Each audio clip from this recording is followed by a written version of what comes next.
Ayun o. Post natin sa Kinilang Shooting. Ayun, si Sir Miguel nag-acquire sa amin ng Lion type.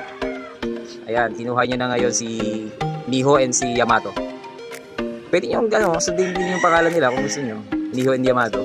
Ito yung hawak ko dun sa hawak ko dun sa makikita nyo dun sa video. Sa Kinilang Shooter. Ayan, focus natin ito sa Kinilang Shooter. Ito ay Lion type, going to 4 months. Ayan.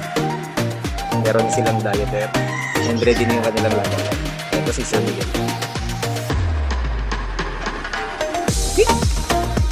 Pabalik ko dun ha. Niho.